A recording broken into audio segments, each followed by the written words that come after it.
ਗੁਰਬਾਣੀ ਅਨੁਸਾਰ ਮਨੁੱਖਾ ਜੀਵਨ ਦਾ ਉਦੇਸ਼। ਸਾਰੇ ਗੁਰਮੁਖ ਪਿਆਰਿਆਂ ਨੇ ਮਨੁੱਖਾ ਜੀਵਨ ਦਾ ਉਦੇਸ਼ ਹਰ ਜਨ ਐਸਾ ਚਾਹੀਏ ਜੈਸਾ ਹਰ ਹੀ ਹੋਏ ਮੁਤਾਬਕ ਆਪਣਾ ਆਚਰਣ ਨਿਰਮਾਣ ਕਰਕੇ ਆਪਣੇ ਅੰਦਰ ਰਮੇ ਹੋਏ ਰੱਬ ਨਾਲ ਮੇਲ ਕਰਕੇ ਆਨੰਦਮਈ ਜੀਵਨ ਜਿਉਣਾ ਹੈ ਦਾ ਨਿਰਣਾ ਕੱਢਿਆ ਹੈ। ਗੁਰੂ ਸਾਹਿਬ ਨੇ ਸਾਨੂੰ ਇਸ ਸਮਾਜ ਵਿੱਚ ਵਿਚਰਦਿਆਂ ਹੀ ਰੱਬ ਨਾਲ ਮਿਲਾਪ ਦਾ ਰਸਤਾ ਦੱਸਿਆ ਹੈ ਅਤੇ ਸਮਾਜ ਵਿੱਚ ਵਿਚਰਨ ਲਈ ਬਾਕੀ ਸਾਰੇ ਪੱਖਾਂ ਜਿਵੇਂ ਆਰਥਿਕ, ਰਾਜਨੀਤਿਕ, ਸਮਾਜਿਕ, ਸਿਹਤ ਆਦਿ ਬਾਰੇ ਵੀ ਸੇਧ ਦਿੱਤੀ ਹੈ। ਭਾਵੇਂ ਆਚਰਣ ਨਿਰਮਾਣ ਬੁਨਿਆਦ ਹੈ, ਪਰ ਬਾਕੀ ਸਾਰੇ ਪੱਖਾਂ ਨੂੰ ਵੀ ਨਜ਼ਰ ਅੰਦਾਜ਼ ਕਰਕੇ ਉਪਰੋਕਤ ਵਿਚਾਰ ਵਟਾਂਦਰਾ ਅਧੂਰਾ ਰਹਿ ਜਾਵੇਗਾ। ਮਨੁੱਖ ਬੁਨਿਆਦੀ ਤੌਰ 'ਤੇ ਸਵਾਰਥੀ ਸੈਲਫਿਸ਼ ਹੈ। ਉਸ ਦਾ ਮੁੱਖ ਸਵਾਰਥ ਇਹ ਹੀ ਹੈ ਕਿ ਮੈਂ ਹਮੇਸ਼ਾ ਸੁਖੀ ਰਹਾਂ, ਮੈਂ ਕਦੇ ਦੁਖੀ ਨਾ ਹੋਵਾਂ। ਆਪਣੇ ਆਪ ਨੂੰ ਸੁਖੀ ਰੱਖਣ ਲਈ ਮਨੁੱਖ ਨੇ ਕਈ ਧਾਰਮਿਕ, ਸਮਾਜਿਕ, ਰਾਜਨੀਤਿਕ, ਸਿਹਤ, ਆਰਥਿਕ ਪੱਖੋਂ ਕੋਸ਼ਿਸ਼ਾਂ ਕੀਤੀਆਂ, ਪਰ ਨਾਨਕਸ਼ਾਹੀ ਸੰਮਤ 1 ਤੋਂ ਪਹਿਲਾਂ ਦੀ ਮਨੁੱਖੀ ਹਾਲਤ ਬਾਰੇ ਭਾਈ ਗੁਰਦਾਸ ਜੀ ਨੇ ਆਪਣੀ ਵਾਰ 1 ਪੌੜੀ 24 ਰਾਹੀਂ ਸਮਾਜਿਕ ਚਿਤਰਣ ਕੀਤਾ ਹੈ। ਬਾਬਾ ਦੇਖੇ ਧਿਆਨ ਧਰ, ਜਲਤੀ ਸਭ ਪ੍ਰਿਥਵੀ ਦਿਸ ਆਈ, ਬਾਜੋ ਗੁਰੂ ਗੋਬਾਰ ਹੈ ਕਰਦੀ ਸੁਣੀ ਲੁਕਾਈ। ਇੱਕ ਪਾਸੇ ਰਾਜਨੀਤਿਕ ਤੇ ਧਾਰਮਿਕ ਆਗੂਆਂ ਦਾ ਗੱਠਜੋੜ ਉਹਨਾਂ ਦਾ ਮੰਤਵ ਆਮ ਲੋਕਾਂ 'ਚ ਦਹਿਸ਼ਤ ਪੈਦਾ ਕਰਕੇ ਜਾਂ ਕਹਿ ਲਈਏ ਕਿ ਮੂਰਖ ਬਣਾ ਕੇ ਕੁਦਰਤੀ ਸਾਧਨਾਂ 'ਤੇ ਕਬਜ਼ਾ ਕਰਕੇ ਮੌਜ ਮਸਤੀ ਕਰਨੀ ਸੀ। ਇਹ ਮਨੁੱਖ ਦੀ ਪਸ਼ੂ ਬਿਰਤੀ ਕਾਰਨ ਸੀ। ਡਾਰਵਿਨ ਨੇ ਪਸ਼ੂਆਂ ਪੌਦਿਆਂ ਦੀ ਇਸ ਰੱਬੀ ਹੁਕਮ ਬਿਰਤੀ ਨੂੰ ਆਪਣੀ ਸਰਵਾਈਵਲ ਆਫ ਦਾ ਫਿਟੈਸਟ ਥਿਊਰੀ ਰਾਹੀਂ ਪਰਿਭਾਸ਼ਿਤ ਕੀਤਾ ਹੈ ਕਿ ਜੀਵਾਂ ਦੀਆਂ ਉਹੀ ਪ੍ਰਜਾਤੀਆਂ ਜਿੰਦਾ ਰਹਿੰਦੀਆਂ ਹਨ ਜੋ ਬਾਕੀਆਂ ਨਾਲੋਂ ਤਕੜੀਆਂ ਅਤੇ ਵਾਤਾਵਰਣ ਵਿੱਚ ਆਪਣੇ ਆਪ ਨੂੰ ਢਾਲ ਸਕਣ ਦੇ ਸਮਰੱਥ ਹੋਣਗੀਆਂ। ਮਨੁੱਖ ਦੀ ਇਸ ਪਸ਼ੂ ਬਿਰਤੀ ਕਾਰਨ ਪੈਦਾ ਹੋਏ ਹਾਲਾਤਾਂ ਕਾਰਨ ਆਮ ਜਨਤਾ ਅਗਿਆਨਤਾ ਦੇ ਹਨੇਰੇ ਵਿੱਚ ਕੁਰਲਾ ਰਹੀ ਸੀ, ਪਰ ਉਸ ਨੂੰ ਸੇਧ ਦੇਣ ਵਾਲਾ ਕੋਈ ਨਹੀਂ ਸੀ। ਅਜਿਹੇ ਹਾਲਾਤਾਂ ਵਿੱਚ ਨਾਨਕ ਨਾਮ ਦੀ ਜੋਤ ਨੇ ਨਾਨਕਸ਼ਾਹੀ ਸੰਮਤ 1 ਤੋਂ ਪ੍ਰਕਾਸ਼ਮਾਨ ਹੋ ਕੇ ਸੰਮਤ 239 ਤੱਕ 10 ਸਰੀਰਾਂ ਰਾਹੀਂ ਅਤੇ ਉਸ ਤੋਂ ਬਾਅਦ ਗੁਰੂ ਗ੍ਰੰਥ ਸਾਹਿਬ ਵਿੱਚ ਦਰਜ ਰੱਬੀ ਬਾਣੀ ਦੇ ਗਿਆਨ ਪ੍ਰਕਾਸ਼ ਰਾਹੀਂ ਮਨੁੱਖਤਾ ਨੂੰ ਰੱਬੀ ਮੇਲ ਕਰਕੇ ਆਨੰਦਮਈ ਜੀਵਨ ਜਿਉਣਾ ਸਿਖਾਇਆ। ਅਸੀਂ ਕਹਿ ਸਕਦੇ ਹਾਂ ਕਿ ਗੁਰੂ ਸਾਹਿਬ ਨੇ ਮਨੁੱਖਾ ਜਨਮ ਦਾ ਉਦੇਸ਼ ਮੇਰੇ ਅੰਦਰ ਰਮੇ ਹੋਏ ਰੱਬ ਨਾਲ ਮੇਲ ਕਰਨਾ ਦੱਸਿਆ ਹੈ, ਕਿਉਂਕਿ ਉਸ ਤੋਂ ਵਿਛੋੜਾ ਦੁੱਖਾਂ ਦਾ ਕਾਰਨ ਹੈ। ਉਹ ਰੱਬ ਹੈ ਕਿੱਥੇ ਅਤੇ ਕਿਹੋ ਜਿਹਾ ਹੈ ਜਿਸ ਤੋਂ ਮੈਂ ਵਿਛੜਿਆ ਹੋਇਆ ਹਾਂ। ਗੁਰੂ ਸਾਹਿਬ ਨੇ ਸ਼ੁਰੂਆਤ ਹੀ ਗੁਰੂ ਗ੍ਰੰਥ ਸਾਹਿਬ ਵਿੱਚ ਰੱਬ ਦੇ ਸਰੂਪ ਅਤੇ ਗੁਣਾਂ ਨਾਲ ਹੀ ਕੀਤੀ ਹੈ। ਇੱਕ ਓਂਕਾਰ ਸਤਿਨਾਮ ਕਰਤਾ ਪੁਰਖ ਨਿਰਭਉ ਨਿਰਵੈਰ ਅਕਾਲ ਮੂਰਤ ਅਜੂਨੀ ਸੈਭੰ ਗੁਰ ਪ੍ਰਸਾਦ। ਜੇਕਰ ਰੱਬ ਸਭ ਵਿੱਚ ਵਿਆਪਕ ਹੈ, ਮੇਰੇ ਅਤੇ ਤੁਹਾਡੇ ਸਾਰਿਆਂ ਵਿੱਚ ਰਮਿਆ ਹੈ, ਤਾਂ ਫਿਰ ਉਹ ਸਾਨੂੰ ਆਪਣੇ ਵਿੱਚ ਮਹਿਸੂਸ ਕਿਉਂ ਨਹੀਂ ਹੁੰਦਾ। ਗੁਰੂ ਸਾਹਿਬ ਮੁਤਾਬਕ ਇੱਕ ਕੂੜ ਦੀ ਪਾਲ ਯਾਨੀ ਕੰਧ ਮੇਰੇ ਮਨ ਅਤੇ ਰੱਬ ਦੇ ਵਿਚਕਾਰ ਖੜੀ ਹੋ ਚੁੱਕੀ ਹੈ।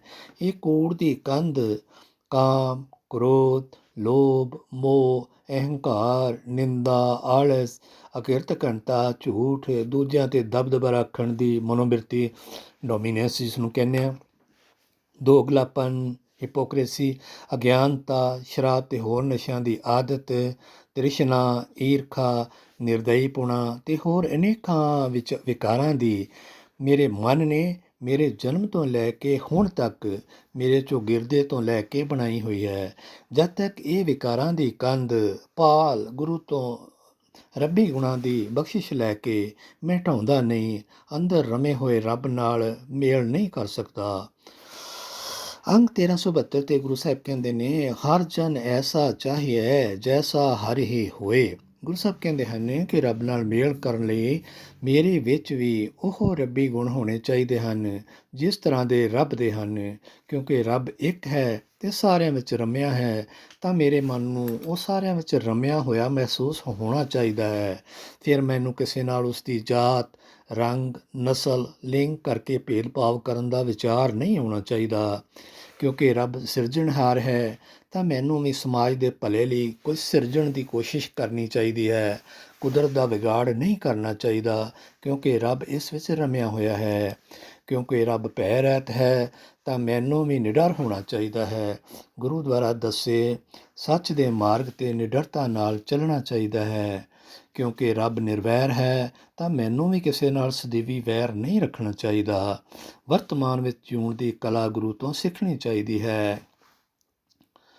ਕਿਉਂਕਿ ਰੱਬ ਅਜੂਨੀ ਹੈ ਤਾਂ ਗੁਰੂ ਦੀ ਸਿੱਖਿਆ ਲੈ ਕੇ ਰੱਬੀ ਗੁਣਾਂ ਵਾਲਾ ਆਚਰਣ ਬਣਾ ਕੇ ਸਾਨੂੰ ਆਨੰਦਮਈ ਜੀਵਨ ਜਿਉਣ ਦੀ ਜਾਚ ਸਿੱਖਣੀ ਚਾਹੀਦੀ ਹੈ। ਪਸ਼ੂ ਬਿਰਤੀਆਂ ਵਾਲਾ ਵਿਕਾਰੀ ਜੀਵਨ ਨਹੀਂ ਜਿਉਣਾ ਚਾਹੀਦਾ। ਅਜਿਹਾ ਕਰਕੇ ਅਸੀਂ ਜਿਉਂਦੇ ਜੀ ਮਾਨਸਿਕ ਤੌਰ 'ਤੇ ਪਸ਼ੂ ਜੂਨਾਂ ਵਿੱਚ ਪੈ ਜਾਂਦੇ ਹਾਂ। ਮਨੁੱਖਾ ਜੂਨ ਵਾਲੇ ਕਰਮ ਹੀ ਕਰਨੇ ਚਾਹੀਦੇ ਹਨ, ਨਾ ਕਿ ਹੋਰ ਪਸ਼ੂ ਜੂਨਾਂ ਵਾਲੇ, ਕਿਉਂਕਿ ਰੱਬ ਨੇ ਪਸ਼ੂਆਂ ਦਾ ਮਾਨਸਿਕ ਵਿਕਾਸ ਮਨੁੱਖ ਦੇ ਬਰਾਬਰ ਨਹੀਂ ਕੀਤਾ। ਇਹ ਉਹ ਆਪਣੇ ਭਾਣੇ ਵਿੱਚ ਚੱਲ ਰਹੇ ਹਨ। ਅੰਕ 864 ਤੇ ਗੁਰੂ ਸਾਹਿਬ ਕਹਿੰਦੇ ਨੇ, ਗੁਰ ਪਰਮੇਸ਼ਰ ਏਕੋ ਜਾਣ, ਜੋ ਤਿਸ ਭਾਵੈ ਸੋ ਪਰਵਾਣ। ਰੱਬ ਨਾਲ ਮੇਲ ਕਰਨ ਲਈ ਜਗਿਆਸੂ ਨੂੰ ਇਹ ਪ੍ਰੇਮ ਭਰਿਆ ਭਰੋਸਾ ਹੋਣਾ ਚਾਹੀਦਾ ਹੈ ਕਿ ਸ੍ਰੀ ਗੁਰੂ ਗ੍ਰੰਥ ਸਾਹਿਬ ਜੀ ਦੀ ਬਾਣੀ ਰਾਹੀਂ ਦੱਸੇ ਗਏ ਗੁਰ, ਸਿੱਖਿਆਵਾਂ ਅਤੇ ਰੱਬੀ ਨਿਯਮਾਂ ਵਿੱਚ ਕੋਈ ਫਰਕ ਨਹੀਂ ਹੈ, ਇੱਕੋ ਹੀ ਹਨ। ਰੱਬ ਇਸ ਸੰਸਾਰ ਦੀ ਰਚਨਾ ਕਰਕੇ ਇਸ ਵਿੱਚ ਹੀ ਰਮਿਆ ਹੋਇਆ ਹੈ ਤੇ ਆਪਣੇ ਨਿਯਮਾਂ ਨਾਲ ਸਾਰੇ ਸੰਸਾਰ ਨੂੰ ਚਲਾ ਰਿਹਾ ਹੈ। ਪੇਜ 522। ਨਾਨਕ ਸਤਿਗੁਰ ਭੇਟਿਆ ਪੂਰੀ ਹੋਵੇ ਜੁਗਤ, ਹਸੰਦਿਆਂ ਖੇਲੰਦਿਆਂ ਪਹਿਨੰਦਿਆਂ ਖਾਵੰਦਿਆਂ ਵਿੱਚ ਹੋਵੇ ਮੁਕਤ। ਭਾਵ ਗੁਰੂ ਦੀ ਮਿਹਰ ਨਾਲ ਰੱਬੀ ਗੁਣ ਲੈ ਕੇ ਵਿਕਾਰਾਂ ਤੋਂ ਮੁਕਤੀ ਪਾ ਕੇ ਅਸੀਂ ਇਸ ਸਮਾਜ ਵਿੱਚ ਵਿਚਰਦਿਆਂ ਹੋਇਆਂ ਹੀ ਰੱਬ ਨਾਲ ਮੇਲ ਕਰਕੇ ਆਨੰਦਮਈ ਜੀਵਨ ਜਿਉ ਸਕਦੇ ਹਾਂ। ਸਮਾਜ ਨੂੰ ਤਿਆਗਣ ਦੀ ਲੋੜ ਨਹੀਂ। ਗੁਰਬਾਣੀ ਰਾਹੀਂ ਰੱਬੀ ਨਿਯਮ ਸਮਝ ਕੇ ਉਸ ਮੁਤਾਬਕ ਚੱਲ ਕੇ ਇੱਕ ਜਗਿਆਸੂ ਨੂੰ ਰੱਬੀ ਮੇਲ ਕਰਨ ਲਈ ਉੱਚੀ ਆਤਮਿਕ ਅਵਸਥਾ ਬਣਾਉਣ ਲਈ ਰਸਤਾ ਦੱਸਦੇ ਹਨ ਗੁਰੂ ਸਾਹਿਬ। ਪਰ ਇਹ ਉੱਚੀ ਆਤਮਿਕ ਅਵਸਥਾ ਤਦ ਹੀ ਬਣ ਸਕਦੀ ਹੈ ਜੇ ਆਚਰਣ ਰੱਬੀ ਗੁਣਾਂ ਨਾਲ ਭਰਪੂਰ ਹੋਵੇ। ਗੁਰੂ ਸਾਹਿਬ ਬੜਾ ਸਪਸ਼ਟ ਦੱਸ ਰਹੇ ਹਨ ਕਿਵੇਂ ਬਦਲਣਾ ਹੈ। ਕਾਮ ਵਾਸ਼ਨਾ ਨੂੰ ਪ੍ਰੇਮ ਵਿੱਚ, ਕ੍ਰੋਧ ਨੂੰ ਵੀਰ ਰਸ ਯਾਨੀ ਕਿ ਅਨਿਆਂ ਜ਼ੁਲਮ ਵਿਰੁੱਧ ਸੰਘਰਸ਼ ਵਾਲੀ ਬਿਰਤੀ ਵਿੱਚ, ਲੋਭ ਨੂੰ ਸੰਤੋਖ ਵਿੱਚ, ਮੋਹ ਨੂੰ ਮਨੁੱਖੀ ਭਾਈਚਾਰੇ ਅਤੇ ਸਰਬੱਤ ਦੇ ਭਲੇ ਵਿੱਚ, ਅਹੰਕਾਰ ਨੂੰ ਨਿਮਰਤਾ ਰੱਬੀ ਗੁਣਾਂ ਦੇ ਸਵੈਮਾਨ ਵਿੱਚ। ਕਿਵੇਂ ਮੁਕਤ ਹੋਣਾ ਹੈ ਵਿਕਾਰਾਂ ਤੋਂ। ਵਿਕਾਰ ਜਿਵੇਂ ਨਿੰਦਿਆ, ਚੁਗਲੀ, ਆਲਸ, ਝੂਠ, ਦੂਜਿਆਂ 'ਤੇ ਦਬਦਬਾ ਰੱਖਣਾ, ਚੋਰੀ, ਦੋਗਲਾਪਣ, ਪਖੰਡ, ਜਾਤ, ਨਸਲ, ਰਿੰਗ, ਲਿੰਗ ਆਧਾਰਿਤ ਭੇਦਭਾਵ, ਈਰਖਾ, ਅਗਿਆਨਤਾ, ਸ਼ਰਾਬ ਤੇ ਹੋਰ ਨਸ਼ਿਆਂ ਦੀ ਆਦਤ, ਕਾਇਰਤਾ, ਧੋਖੇਬਾਜ਼ੀ, ਵਿਭਚਾਰ, ਜੁਆਰੀ, ਤ੍ਰਿਸ਼ਨਾ, ਪਰਾਇਆ ਹੱਕ ਹੋਣਾ, ਨਿਰਦਈਪੁਣਾ, ਅਕਿਰਤਘਣਤਾ ਅਤੇ ਹੋਰ ਅਨੇਕਾਂ ਵਿਕਾਰਾਂ ਤੋਂ ਮੈਂ ਮੁਕਤ ਹੋਣਾ ਹੈ। ਕਿਹੜੇ ਗੁਣ ਜਜ਼ਬ ਕਰਨੇ ਹਨ ਮੈਂ ਆਪਣੀ ਅੰਦਰੂਨੀ ਕਿਰਦਾਰ ਵਿੱਚ, ਆਪਣੀ ਪਰਸਨੈਲਿਟੀ ਵਿੱਚ। ਗੁਣ ਜਿਵੇਂ ਸੱਚਾਈ, ਬਰਾਬਰਤਾ, ਸਿਰਜਣਾਤਮਕਤਾ, ਨਿਡਰਤਾ, ਨਿਰਵੈਰਤਾ, ਸੰਤੋਖ, ਸੇਵਾ, ਵੰਡ ਛਕਣਾ, ਮਨੁੱਖੀ ਭਾਈਚਾਰਾ, ਖਿਮਾ ਕਰਨਾ, ਮਿੱਠਾ ਬੋਲਣਾ, ਨਿਮਰਤਾ, ਦਇਆ ਅਤੇ ਹੋਰ ਬਹੁਤ ਸਾਰੇ ਗੁਣ ਜੋ ਅਸੀਂ ਗੁਰਬਾਣੀ ਤੋਂ ਲੈ ਕੇ ਆਪਣਾ ਜੀਵਨ ਆਨੰਦਮਈ ਬਣਾ ਸਕਦੇ ਹਾਂ। ਪੇਜ 598 ਤੇ ਗੁਰੂ ਸਾਹਿਬ ਕਹਿੰਦੇ ਨੇ, ਅਵਗੁਣ ਛੋੜ ਗੁਣਾ ਕੋ ਧਾਵੋ, ਕਰ ਅਵਗੁਣ ਪਛਤਾਹੀ ਜੀਓ। ਗੁਰੂ ਸਾਹਿਬ ਦਾ ਸਾਰਾ ਫਲਸਫਾ ਹੀ ਮੈਨੂੰ ਆਪਣੀ ਸਵੈ ਪਰਚੋਲ ਕਰਕੇ ਮੇਰੇ ਅਵਗੁਣ ਪਛਾਣਨ ਤੇ ਉਹਨਾਂ ਨੂੰ ਛੱਡਣੇ ਬਾਰੇ ਹੈ। ਕਿਹੜੇ ਰੱਬੀ ਗੁਣਾਂ ਦੀ ਘਾਟ ਹੈ ਜੋ ਮੈਂ ਗੁਰੂ ਤੋਂ ਲੈ ਕੇ ਆਪਣਾ ਆਚਰਣ ਬਣਾਉਣਾ ਹੈ ਤਾਂ ਕਿ ਰੱਬ ਨਾਲ ਮੇਲ ਹੋ ਸਕੇ ਤੇ ਮੈਂ ਇੱਕ ਆਨੰਦਮਈ ਜੀਵਨ ਜਿਉ ਸਕਾਂ। ਰੱਬੀ ਬਾਣੀ ਰਾਹੀਂ ਜੀਵਨ ਜਾਚ ਸਿੱਖਣ ਤੋਂ ਬਾਅਦ ਇੱਕ ਪਤੀ, ਪਤਨੀ, ਮਾਂ, ਬਾਪ, ਧੀ, ਪੁੱਤ, ਭਰਾ, ਭੈਣ ਤੇ ਇਸ ਤੋਂ ਵੀ ਵੱਧ ਕੇ ਇੱਕ ਚੰਗੇ ਇਨਸਾਨ ਦਾ ਕਿਰਦਾਰ ਜ਼ਿੰਦਗੀ ਦੇ ਇਸ ਰੰਗਮੰਚ 'ਤੇ ਇਸ ਸ਼ਿੱਦਤ ਨਾਲ ਨਿਭਾਈਏ ਕਿ ਤਾੜੀਆਂ ਗੂੰਜਦੀਆਂ ਰਹਿਣ ਸਾਡੇ ਜੀਵਨ ਦਾ ਪਰਦਾ ਡਿੱਗਣ ਤੋਂ ਬਾਅਦ ਵੀ। ਮੇਰੀ ਸਮਝ ਮੁਤਾਬਕ ਗੁਰੂ ਸਾਹਿਬ ਨੇ ਜੀਵਨ ਦਾ ਇਹੀ ਮਨੋਰਥ ਸਾਨੂੰ ਸਮਝਾਇਆ ਹੈ। ਪਰ ਗੁਰੂ ਦੀ ਦੱਸੀ ਜੀਵਨ ਜਾਚ ਨੌਜਵਾਨਾਂ ਤੱਕ ਕਿਉਂ ਨਹੀਂ ਪਹੁੰਚ ਰਹੀ, ਜੋ ਮੁੱਖ ਮੇਰਾ ਵਿਚਾਰ ਹੈ। ਗੁਰੂ ਸਾਹਿਬ ਦੁਆਰਾ ਪ੍ਰਕਾਸ਼ਮਾਨ ਕੀਤੀ ਇਹ ਅੰਦਰੂਨੀ ਪਰਸਨੈਲਿਟੀ ਦਾ ਵਿਕਾਸ ਕਰਨ ਵਾਲੀ ਦੁਨੀਆ ਦੀ ਬਿਹਤਰੀਨ ਜੀਵਨ ਜਾਚ, ਜਿਸ ਨੂੰ ਅਪਣਾ ਕੇ ਨੌਜਵਾਨਾਂ ਨੇ ਸਾਰਾ ਜੀਵਨ ਸੁਖੀ ਬਿਤਾਉਣਾ ਸੀ, ਉਹ ਉਹਨਾਂ ਤੱਕ ਕਿਉਂ ਨਹੀਂ ਪਹੁੰਚੀ। ਨੌਜਵਾਨ ਤਾਂ ਆਪਣੇ ਜੀਵਨ ਸਾਥੀ ਨਾਲ ਵਿਚਾਰਿਕ ਮਤਭੇਦ ਹੋਣ ਕਰਕੇ ਤਲਾਕ ਲਈ ਫਿਰਦੇ, ਬਾਅਦ 'ਚ ਮਾਨਸਿਕ ਰੋਗੀ ਬਣ ਕੇ ਸਾਈਕੋਲੋਜਿਸਟ ਨੂੰ ਮੋਟੀਆਂ ਫੀਸਾਂ ਦੇ ਕੇ ਇਲਾਜ ਲੱਭਦੇ ਫਿਰਦੇ। ਉਹ ਇਲਾਜ ਜੋ ਗੁਰੂ ਨੇ ਮੁਫਤੋਂ ਮੁਫਤ ਦਿੱਤਾ ਸੀ, ਲਿਆ ਹੀ ਨਹੀਂ। ਜੇ ਕਿਧਰੇ ਗੁਰੂ ਤੋਂ ਸਿੱਖ ਲਿਆ ਹੁੰਦਾ, ਪੇਜ 727 ਬੰਦੇ ਖੋਜ ਦਿਲ ਹਰ ਰੋਜ਼, ਨਾ ਫਿਰ ਪਰੇਸ਼ਾਨੀ ਮਾਹੇ। ਇਹ ਜੋ ਦੁਨੀਆ ਸਿਹਰ ਮੇਲਾ ਦਸਤਗੀਰੀ ਨਾ ਹੈ। ਸਵੈ ਪੜਚੋਲ ਤੇ ਆਪਣੀ ਕਰਨੀ ਸੀ, ਸੁਧਾਰ ਆਪਣਾ ਕਰਨਾ ਸੀ। ਕਰਦੇ ਉਲਟ ਦੂਸਰਿਆਂ ਦਾ ਰਹਿ। ਆਪਸੀ ਸੰਬੰਧ ਵਿਗਾੜ ਲੈ। ਰਿਸ਼ਤਿਆਂ ਦੇ ਆਪਸੀ ਸੰਬੰਧ ਕਿਵੇਂ ਠੀਕ ਰਹਿੰਦੇ? ਗੁਰੂ ਤੋਂ ਚੱਜ ਆਚਾਰ ਸਿੱਖਿਆ ਹੀ ਨਹੀਂ। ਇਹ ਹਾਲ ਸਿਰਫ ਨੌਜਵਾਨਾਂ ਦਾ ਹੀ ਨਹੀਂ। ਇੱਥੇ ਆਸਟ੍ਰੇਲੀਆ ਦੀ ਜਨਗਣਨਾ ਸੈਂਸਸ 2021 2021 ਦਾ ਹੀ ਹੁਣੇ ਜਿਵੇਂ ਕੀਤਾ ਹੈ ਵਿਸ਼ਲੇਸ਼ਣ, ਅਤੇ ਇੱਕ ਗੱਲ ਹੋਰ ਸਾਹਮਣੇ ਆਈ ਹੈ ਕਿ ਆਸਟ੍ਰੇਲੀਆ ਦੀ ਆਬਾਦੀ ਦੇ ਕੋਈ 38.9% ਹਿੱਸੇ ਨੇ ਆਪਣੇ ਆਪ ਨੂੰ ਅਧਰਮੀ, ਕਿ ਮੇਰਾ ਕੋਈ ਧਰਮ ਨਹੀਂ, ਨੋ ਰਿਲੀਜਨ ਲਿਖਵਾਇਆ ਹੈ, ਕਿ ਅਸੀਂ ਕਿਸੇ ਨੂੰ ਧਰਮ ਨੂੰ ਨਹੀਂ ਮੰਨਦੇ। ਉਹ ਧਰਮ ਨੂੰ ਸਮਾਜ ਵਿੱਚ ਵੰਡੀਆਂ ਪਾਉਣ ਵਾਲਾ ਮੰਨਦੇ ਹਨ, ਅਤੇ ਕਹਿ ਲਈਏ ਕਿ ਇੱਕ ਸੱਭਿਅਕ ਸਮਾਜ ਵਿੱਚ ਇਸ ਦੀ ਜ਼ਰੂਰਤ ਹੀ ਨਹੀਂ ਸਮਝਦੇ। ਉਹ ਮਨੁੱਖੀ ਭਾਈਚਾਰੇ, ਜਨਮ ਸਿੱਧ ਬਰਾਬਰਤਾ ਅਤੇ ਮਨੁੱਖੀ ਕਦਰਾਂ ਕੀਮਤਾਂ ਨੂੰ ਹੀ ਪਹਿਲ ਦਿੰਦੇ ਹਨ। ਅਤੇ ਮੇਰੇ ਗੁਰੂ ਨੇ ਇਹੋ ਕੁਝ ਹੀ ਤਾਂ ਮੈਨੂੰ ਸਿਖਾਇਆ ਹੈ। ਜਨਮ ਤੋਂ ਬਰਾਬਰਤਾ, ਸਰਬਸਾਂਝੀ ਵਾਲਤਾ ਅਤੇ ਸਰਬੱਤ ਦਾ ਭਲਾ। ਅਵਲ ਅੱਲ੍ਹ ਨੂਰ ਉਪਾਇਆ, ਕੁਦਰਤ ਕੇ ਸਭ ਬੰਦੇ। ਏਕ ਨੂਰ ਤੇ ਸਭ ਜਗ ਉਪਜਿਆ, ਕੌਣ ਭਲੇ ਕੋ ਮੰਦੇ। ਅਤੇ ਸੰਯੁਕਤ ਰਾਸ਼ਟਰ ਮਨੁੱਖੀ ਅਧਿਕਾਰਾਂ ਦਾ ਪਹਿਲਾ ਆਰਟੀਕਲ ਕੀ ਹੈ? ਆਰਟੀਕਲ 1 ਇਹੀ ਤੇ ਹੈ, all human beings are born free and equal in dignity and rights. They are endowed with reason and conscience and should act toward one another in a spirit of brotherhood। ਕੀ ਹੈ ਪਹਿਲਾ article? ਸਾਰਾ ਮਨੁੱਖੀ ਪਰਿਵਾਰ ਆਪਣੀ ਮਹਿਮਾ, ਸ਼ਾਨ ਅਤੇ ਹੱਕਾਂ ਦੇ ਪੱਖੋਂ ਜਨਮ ਤੋਂ ਹੀ ਆਜ਼ਾਦ ਹੈ, ਅਤੇ ਸੁੱਤੇ ਸਿੱਧ ਸਾਰੇ ਲੋਕ ਬਰਾਬਰ ਹਨ। ਉਹ ਸਭਨਾਂ ਨੂੰ ਤਰਕ ਅਤੇ ਜ਼ਮੀਰ ਦੀ ਸੌਗਾਤ ਮਿਲੀ ਹੋਈ ਹੈ, ਅਤੇ ਉਹਨਾਂ ਨੂੰ ਭਾਈਚਾਰੇ ਦੀ ਭਾਵਨਾ ਰੱਖਦਿਆਂ ਹੋਇਆਂ ਆਪਸ ਵਿੱਚ ਵਿਚਰਨਾ ਚਾਹੀਦਾ ਹੈ। ਪੇੜੇ ਸੋ ਸੇਵ ਤੂੰ ਸਹਰੜੇ ਸੁਖ ਵਸ, ਗੁਰਮਿਲ ਚੱਜ ਆਚਾਰ ਸਿੱਖ, ਤੁਧ ਕਦੇ ਨਾ ਲੱਗੇ ਦੁੱਖ। ਗੁਰੂ ਸਾਹਿਬ ਨੇ ਆਮ ਪ੍ਰਚਲਿਤ ਮੁਹਾਵਰੇ, ਇਤਿਹਾਸਿਕ ਹਵਾਲੇ ਅਤੇ ਰੋਜ਼ਾਨਾ ਜ਼ਿੰਦਗੀ 'ਚ ਵਾਪਰ ਰਹੀਆਂ ਘਟਨਾਵਾਂ ਨੂੰ ਪ੍ਰਤੀਕ ਬਣਾ ਕੇ ਆਪਣੀ ਗੱਲ ਸਾਨੂੰ ਬੜੇ ਸਰਲ ਤਰੀਕੇ ਨਾਲ ਸਮਝਾਈ ਹੈ। ਇੱਥੇ ਹੁਣ ਇਹ ਨਹੀਂ ਸਮਝ ਲੈਣਾ ਕਿ ਇਹ ਤਾਂ ਸਿਰਫ ਇਸਤਰੀਆਂ ਨੂੰ ਸਮਝਾਇਆ ਹੈ। ਅਸੀਂ ਸਾਰੇ ਅਕਾਲ ਪੁਰਖ ਪਤੀ ਦੀਆਂ ਨਾਰੀਆਂ ਹਾਂ। ਇਸੇ ਤਰ੍ਹਾਂ ਗੁਰਬਾਣੀ 'ਚ ਵਰਤੇ ਪੇਕਾ, ਸਹੁਰਾ, ਇੱਥੇ ਉੱਥੇ, ਇਆਂ ਉਆਂ, ਲੋਕ ਪਰਲੋਕ ਦਾ ਅਰਥ ਮੇਰਾ ਮਨ ਅਤੇ ਇਹ ਬਾਹਰੀ ਸੰਸਾਰ ਹੈ ਜਿਸ ਵਿੱਚ ਮੈਂ ਵਿਚਰਨਾ ਹੈ। ਗੁਰਬਾਣੀ ਵਿਆਕਰਣ ਅਨੁਸਾਰ ਸ਼ਬਦਾਂ ਦੇ ਅਰਥ, ਭਾਵ ਅਰਥ ਸਮਝਣ ਲਈ ਰਹਾਉ 'ਚ ਦਿੱਤਾ ਕੇਂਦਰੀ ਭਾਵ ਸਮਝੀਏ। ਸਾਰੀ ਵਾਰ ਸਲੋਕਾਂ ਸਮੇਤ ਪੜ੍ਹੀਏ ਤਾਂ ਗੁਰੂ ਸਾਹਿਬ ਦੀ ਗੱਲ ਸਮਝ ਪੈ ਜਾਂਦੀ ਹੈ। ਸਾਡੀ ਆਪਣੀ ਤੇ ਬੋਲੀ 'ਚ ਸਾਨੂੰ ਸਮਝਾਇਆ ਹੈ, ਕੋਈ ਕੰਮ ਔਖਾ ਨਹੀਂ। ਜੇ ਆਪਾਂ ਨਹੀਂ ਪੜ੍ਹਾਂਗੇ ਤਾਂ ਫਿਰ ਜਿਸਨੇ ਲਾਈ ਗੱਲੀ ਉਸੇ ਨਾਲ ਉੱਠ ਚੱਲੀ ਵਾਲੀ ਹਾਲਤ ਹੋਏਗੀ, ਅਤੇ ਹੋ ਰਹੀ ਹੈ। ਇੱਕਾ ਬਾਣੀ, ਇੱਕ ਗੁਰ, ਇੱਕੋ ਸ਼ਬਦ ਵਿਚਾਰ ਅਨੁਸਾਰ ਇੱਕ ਹੀ ਵਿਆਖਿਆ ਹੋਣੀ ਚਾਹੀਦੀ ਹੈ, ਪਰ ਅਜਿਹਾ ਨਹੀਂ ਹੋ ਰਿਹਾ। ਆਪਣੀ ਇੱਕ ਹੱਡਬੀਤੀ ਤੁਹਾਨੂੰ ਸੁਣਾਉਣ ਲੱਗਾ, ਸੁਣ ਕੇ ਸਮਝ ਆ ਜਾਊਗੀ ਕਿ ਗਲਤ ਵਿਆਖਿਆ ਦਾ ਕੀ ਪ੍ਰਭਾਵ ਪੈਂਦਾ ਹੈ।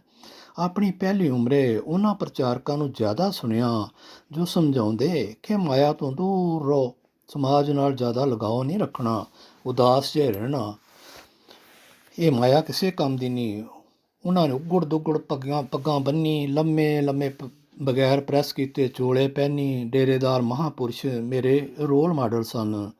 ਬੈਂਕ ਵਿੱਚ ਨੌਕਰੀ ਮਿਲਣ ਉਪਰੰਤ ਚੰਡੀਗੜ੍ਹ ਵਿੱਚ ਬੈਂਕ ਦੇ ਸਟਾਫ ਟ੍ਰੇਨਿੰਗ ਕਾਲਜ ਵਿੱਚ ਮੇਰੀ ਟ੍ਰੇਨਿੰਗ ਹੋ ਰਹੀ ਸੀ। ਰੂਟੀਨ ਬੈਂਕਿੰਗ ਸਿੱਖਿਆ ਦੇ ਨਾਲ ਪਰਸਨੈਲਿਟੀ ਡਿਵੈਲਪਮੈਂਟ ਲਈ ਇੱਕ ਸਾਈਕੋਲੋਜੀ ਦੀ ਕਲਾਸ ਵੀ ਹੁੰਦੀ। ਅੰਤਲੇ ਦਿਨ ਉਹਨਾਂ ਨੇ ਇਮਤਿਹਾਨ ਲੈਣ ਲਈ ਇੱਕ ਪੇਪਰ ਦਿੱਤਾ ਤੇ ਹਰ ਸਵਾਲ ਦਾ ਜਵਾਬ ਹਾਂ ਜਾਂ ਨਾ ਵਿੱਚ ਉੱਤਰ ਦੇਣ ਲਈ ਕਿਹਾ। ਸਵਾਲ ਇਸ ਤਰ੍ਹਾਂ ਦੇ ਸਨ ਕਿ ਤੁਸੀਂ ਕਿਸੇ ਕਲੱਬ ਦੇ ਮੈਂਬਰ ਹੋ, ਜਾਂ ਇਸ ਤਰ੍ਹਾਂ ਦੇ ਹੋਰ ਸਮਾਜਿਕ ਮੇਲ-ਜੋਲ ਬਾਰੇ ਕਿੰਨੇ ਹੀ ਸਵਾਲ ਸਨ। ਪਰਸਨੈਲਿਟੀ ਡਿਵੈਲਪਮੈਂਟ ਦੇ ਪੇਪਰ ਲੈਣ ਵਾਲੇ ਵੀ ਇੱਕ ਸਰਦਾਰ ਜੀ ਹੀ ਸਨ। ਦਾੜੀ ਫੌਜੀਆਂ ਵਾਂਗ ਜਾਲੀ ਨਾਲ ਬਹੁਤ ਸਲੀਕੇ ਨਾਲ ਬੰਨੀ ਹੋਈ ਸੀ। ਉਹਨਾਂ ਨੇ ਆਪਣਾ ਰਿਜ਼ਲਟ ਵੇਖ ਕੇ ਮੈਂ ਸੁੰਨ ਰਹਿ ਗਿਆ। ਮੇਰਾ ਰਿਜ਼ਲਟ ਸੀ, ਮੈਂ ਇੱਕ ਜਿੰਦਾ ਲਾਸ਼ ਹਾਂ। ਆਪਣੇ ਬੈਚ ਵਿੱਚੋਂ ਸਭ ਤੋਂ ਘਟੀਆ ਟਿੱਪਣੀ ਮੇਰੇ ਬਾਰੇ ਹੀ ਸੀ। ਕੋਰਸ ਖਤਮ ਹੋ ਚੁੱਕਾ ਸੀ। ਝਕਦਿਆਂ ਮੈਂ ਉਸ ਸਾਈਕੋਲੋਜਿਸਟ ਦੇ ਸਟਾਫ ਰੂਮ 'ਚ ਗਿਆ। ਪੁੱਛਿਆ ਕਿ ਮੈਂ ਤਾਂ ਉਹੀ ਲਿਖਿਆ ਹੈ ਜੋ ਮੈਂ ਗੁਰਮਤਿ ਦੀ ਵਿਆਖਿਆ ਆਪਣੇ ਡੇਰੇ ਵਾਲੇ ਮਹਾਂਪੁਰਸ਼ਾਂ ਤੋਂ ਸੁਣੀ ਸੀ ਕਿ ਸਭ ਕੁਝ ਧੁਰੋਂ ਹੀ ਲਿਖ ਕੇ ਆਇਆ ਹੈ, ਮੈਂ ਕੁੰਝ ਨਹੀਂ ਕਰਨਾ। ਮੇਰੀ ਗੱਲ ਟੋਕਦਿਆਂ ਮੱਥੇ ਹੱਥ ਮਾਰ ਸਾਈਕੋਲੋਜਿਸਟ ਨੇ ਕਿਹਾ, ਤੇ ਜਿੰਦਾ ਲਾਸ਼ ਬਣ ਕੇ ਜਿਉਣਾ। ਮੇਰੇ ਕੋਲ ਇੰਨਾ ਸਮਾਂ ਨਹੀਂ ਸਮਝਾਉਣ ਦਾ, ਪਰ ਹਾਂ ਤੂੰ ਆਇਆ ਵਾਂ, ਆ ਆਪਣੀ ਕਾਪੀ ਕੱਢ ਤੇ ਲਿਖ। ਨੰਬਰ 1, ਗੁਰੂ ਗ੍ਰੰਥ ਦਰਪਣ ਟੀਕਾ ਪ੍ਰੋਫੈਸਰ ਸਾਹਿਬ ਸਿੰਘ, 10 ਜਿਲਦਾਂ ਨੇ, ਖਰੀਦ ਲਵੀਂ ਤੇ ਨਾਲ ਹੀ ਗੁਰਬਾਣੀ ਵਿਆਕਰਣ ਵੀ ਉਹਨਾਂ ਦੀ ਲਿਖੀ ਲੈ ਲਵੀਂ। ਨੰਬਰ 2 ਤੇ ਇੱਕ ਕਾਪੀ ਵੱਖਰੀ ਲਾ ਲੈ, ਜਿਸ ਉੱਤੇ ਗੁਣ ਤੇ ਅਵਗੁਣ ਦੇ 2 ਖਾਨੇ ਬਣਾ। ਰੋਜ਼ਾਨਾ 3-4 ਪੰਨੇ ਦਰਪਣ ਦੇ ਪੜ੍ਹ ਕੇ ਨੋਟ ਕਰੀ ਜਾਵੀਂ, ਕਿਹੜਾ ਗੁਣ ਗੁਰੂ ਸਾਹਿਬ ਲੈਣ ਲਈ ਕਹਿੰਦੇ ਨੇ ਤੇ ਕਿਹੜਾ ਅਵਗੁਣ ਛੱਡਣ ਲਈ। ਨੌਕਰੀ ਵਿੱਚ ਸਮਾਂ ਬਹੁਤ ਹੀ ਘੱਟ ਮਿਲਦਾ, ਪਰ ਸਵੇਰ ਮੈਂ ਅੱਧਾ 1 ਘੰਟਾ ਇੰਜ ਕਰਨ ਲੱਗ ਪਿਆ। ਸੋਚ ਬਦਲਣ ਲੱਗੀ, ਇਹ ਤਾਂ ਜੀਵਨ ਜਾਚ ਹੈ। ਸਮਾਜ ਵਿੱਚ ਹੱਸਦੇ ਖੇਡਦੇ ਖਾਂਦਿਆਂ ਪਹਿਨਦਿਆਂ ਵਿਕਾਰਾਂ ਤੋਂ ਮੁਕਤ ਹੋਣ ਦੀ ਸਿੱਖਿਆ ਸੀ। ਇੱਕ ਸੰਤ ਸਿਪਾਹੀ ਬਣਨ ਦੀ ਗੱਲ ਸੀ। ਵਿਹਲੜ ਮੰਗ ਖਾਣ ਬਾਰਿਆਂ ਤੇ ਗੁਰੂ ਸਾਹਿਬ ਨੇ ਕਿਹਾ ਇਹ ਮੈਨੂੰ ਪਤਾ ਲੱਗਾ, ਗੁਰ ਪੀਰ ਸਦਾਏ ਮੰਗਣ ਜਾਏ, ਤਾਂ ਕਿ ਮੂਲ ਨਾ ਲੱਗੀਏ ਪਾਏ। ਉਹਦੇ ਗੁਰੂ ਨੂੰ ਪ੍ਰਵਾਨ ਹੀ ਨਹੀਂ ਇਹੋ ਜਿਹੇ ਸਾਧ, ਤੇ ਮੈਂ ਮੂਰਖ ਉਹਨਾਂ ਨੂੰ ਆਪਣਾ ਰੋਲ ਮਾਡਲ ਬਣਾ ਛੱਡਿਆ ਸੀ। ਰੱਬ ਦਾ ਸ਼ੁਕਰਾਨਾ ਕੀਤਾ ਜਿਸ ਨੇ ਮੈਨੂੰ ਉਸ ਸਰਦਾਰ ਸਾਈਕੋਲੋਜਿਸਟ ਨਾਲ ਮੇਲ ਕਰਵਾ ਦਿੱਤਾ। ਗੁਰਬਾਣੀ ਨੂੰ ਆਪਣਾ ਰੋਲ ਮਾਡਲ ਬਣਾਉਣ ਲਈ ਨਸੀਹਤ ਦਿੱਤੀ। ਆਪਣੇ ਬਾਰੇ ਹੋਰ ਦੱਸ ਦੇਵਾਂ ਕਿ ਮੈਂ ਕੋਈ ਵਿਦਵਾਨ ਨਹੀਂ ਹਾਂ। 1971 ਵਿੱਚ 9ਵੀਂ ਜਮਾਤ 'ਚ ਪੜ੍ਹਦਿਆਂ SGPC ਤੋਂ ਵਜ਼ੀਫਾ ਲੈਣ ਖਾਤਰ ਧਾਰਮਿਕ ਪ੍ਰੀਖਿਆ ਪਾਸ ਕੀਤੀ ਸੀ, ਜਿਸ ਵਿੱਚ ਜਪ ਤੇ ਕੁਝ ਹੋਰ ਬਾਣੀਆਂ ਅਰਥਾਂ ਸਮੇਤ ਕੰਠ ਕਰਨ ਤੋਂ ਇਲਾਵਾ ਕੁਝ ਇਤਿਹਾਸ ਸੀ। ਹਾਂ, ਗੁਰਬਾਣੀ ਨਾਲ ਜੁੜਿਆ ਜ਼ਰੂਰ ਰਿਹਾ। ਵੱਖ-ਵੱਖ ਵਿਦਵਾਨਾਂ ਨੂੰ ਸੁਣ ਕੇ ਅਲੱਗ-ਅਲੱਗ ਤਰ੍ਹਾਂ ਦੇ ਵਿਚਾਰ ਬਣਦੇ ਰਹੇ, ਪਰ ਅਸਲੀ ਸਮਝ ਪ੍ਰੋਫੈਸਰ ਸਾਹਿਬ ਸਿੰਘ ਰਚਿਤ ਗੁਰਬਾਣੀ ਵਿਆਕਰਣ ਆਧਾਰਿਤ ਟੀਕਾ ਪੜ੍ਹ ਕੇ ਆਈ, ਜਿਸ ਨੂੰ ਬਾਅਦ ਵਿੱਚ ਲਿਵਿੰਗ ਟ੍ਰੇਅਰ ਵਾਲੇ ਵੀਰ ਭੁਪਿੰਦਰ ਸਿੰਘ ਤੇ ਉਹਨਾਂ ਦੀ ਟੀਮ ਨੂੰ ਸੁਣ ਕੇ ਹੋਰ ਅੱਗੇ ਵਿਸਥਾਰ ਹੋਇਆ। ਆਰਟੀਫਿਸ਼ੀਅਲ ਇੰਟੈਲੀਜੈਂਸ ਰਾਹੀਂ ਡਰਿਲ ਡਾਊਨ ਕਰਕੇ doctor Kulbir Singh Thind MD California ਵਾਲਿਆਂ ਦੀ ਟੀਮ ਵੱਲੋਂ ਸਿਰਜੇ ਗੁਰਬਾਣੀ ਸਰਚ ਇੰਜਨ ਤੇ ਗੁਰਬਾਣੀ ਫਾਈਲਸ ਨੇ ਬਹੁਤ ਮਦਦ ਕੀਤੀ। ਨਹੀਂ ਤੇ ਗੁਰੂ ਗ੍ਰੰਥ ਸਾਹਿਬ ਜੀ ਦੀ ਫਿਜ਼ੀਕਲ ਰੂਪ ਵਿੱਚ ਖੋਜ ਕਰਨੀ ਬੜੀ ਮੁਸ਼ਕਿਲ ਸੀ, ਉਹ ਵੀ ਸਤਿਕਾਰ ਕਮੇਟੀਆਂ ਦੀ ਦਹਿਸ਼ਤ ਦੇ ਚਲਦਿਆਂ, ਤੇ ਕੋਵਿਡ ਲੋਕਡਾਊਨ ਤੇ ਹੋਰ ਵੀ ਮੁਸ਼ਕਿਲ ਹੋ ਗਿਆ ਸੀ, ਜਦੋਂ ਗੁਰਦੁਆਰੇ ਜਾਣਾ ਵੀ ਮੁਸ਼ਕਿਲ ਹੋ ਗਿਆ। ਸਾਰੇ ਗੁਰਮੁਖ ਪਿਆਰਿਆਂ ਨੂੰ ਬੇਨਤੀ ਹੈ ਕਿ ਉਹ ਕੋਈ ਇੱਕ ਲਿਖਤਬੱਧ ਸਰਬ ਪ੍ਰਮਾਣਿਤ ਵਿਆਖਿਆ ਪ੍ਰਣਾਲੀ ਗੁਰੂ ਉਹਨੂੰ ਲਾਗੂ ਕਰਨ ਬਾਰੇ ਵਿਚਾਰ ਕਰਨ, ਤਾਂ ਕਿ ਨੌਜਵਾਨ ਭੰਬਲ ਭੂਸੇ ਵਿੱਚੋਂ ਬਾਹਰ ਨਿਕਲ ਸਕਣ। srigrantha.org ਤੇ sikhbookclub.com ਵਰਗੇ ਪੋਰਟਲ ਉੱਤੇ ਗੁਰਬਾਣੀ ਅਤੇ ਸਿੱਖ ਇਤਿਹਾਸ ਨਾਲ ਸੰਬੰਧਿਤ ਕਿਤਾਬਾਂ ਮੁਫਤੋਂ ਮੁਫਤ ਪੜ੍ਹ ਕੇ ਕੋਵਿਡ ਲੋਕਡਾਊਨ ਦੌਰਾਨ ਵੀ ਗੁਰੂ ਨਾਲ ਜੁੜਿਆ ਰਿਹਾ ਹਾਂ। ਧੰਨਵਾਦੀ ਹਾਂ ਅਜਿਹੇ ਗੁਰਮੁਖ ਪਿਆਰਿਆਂ ਦੀ ਮਿਹਨਤ ਦੇ। ਇਹ ਗੱਲ ਧਿਆਨ 'ਚ ਰੱਖਦਿਆਂ ਕਿ ਗੁਰੂ ਸਾਹਿਬ ਨੇ ਮੈਨੂੰ ਇਸ ਸਮਾਜ ਵਿੱਚ ਵਿਚਰਦਿਆਂ ਹੀ ਰੱਬੀ ਮੇਲ ਕਰਨ ਲਈ ਕਿਹਾ ਹੈ, ਇਸ ਪੱਖੋਂ ਖੋਜ ਕੀਤੀ ਕਿ ਜੇਕਰ ਮੈਂ ਇਸ ਸਮਾਜ 'ਚ ਰਹਿਣਾ ਹੈ ਤਾਂ ਨਾਮ ਸਿਮਰਨ ਰਾਹੀਂ ਚੰਗਾ ਆਚਰਣ ਨਿਰਮਾਣ ਕਰਨ ਦੇ ਨਾਲ ਮੈਨੂੰ ਚੰਗਾ ਆਰਥਿਕ, ਸਮਾਜਿਕ, ਰਾਜਨੀਤਿਕ, ਸਿਹਤ, ਵਿਦਿਅਕ ਤੇ ਹੋਰ ਬਹੁਤ ਸਾਰੇ ਕੁਝ ਚਾਹੀਦਾ ਹੈ। ਹੈਰਾਨ ਹੋ ਗਿਆ ਕਿ ਸਮਾਜ ਵਿੱਚ ਵਿਚਰਨ ਲਈ ਹਰ ਪੱਖੋਂ ਸੇਧ ਗੁਰੂ ਸਾਹਿਬ ਨੇ ਦਿੱਤੀ ਹੈ। ਆਪਣੇ ਅਨੁਭਵਾਂ ਨੂੰ ਲਿਵ ਏ ਬਿਲਸਫੁਲ ਲਾਈਫ ਇੱਕ ਈ-ਬੁੱਕ ਰਾਹੀਂ ਲਿਖ ਦਿੱਤਾ ਹੈ, ਐਮਾਜ਼ੋਨ 'ਤੇ ਮਿਲ ਜਾਂਦੀ ਹੈ। ਮੇਰਾ ਕੋਈ ਕਾਪੀਰਾਈਟ ਰਾਖਵਾਂ ਨਹੀਂ, ਕਾਪੀਰਾਈਟ ਤਾਂ ਗੁਰੂ ਦਾ ਹੈ ਜਿਸ ਨੇ ਮੈਨੂੰ ਅਕਲ ਦਿੱਤੀ। ਅੱਜ ਮੈਂ ਈ-ਬੁੱਕ GSC ਨੂੰ ਹੋਰ ਵਿਚਾਰ ਕਰਕੇ ਲੋੜੀਂਦੀ ਸੋਧ ਵਿਸਥਾਰ ਕਰਨ ਲਈ ਸਪੁਰਦਗੀ ਕਰਦਾ ਹਾਂ। ਆਈ ਸਰੈਂਡਰ ਹੇਅਰ।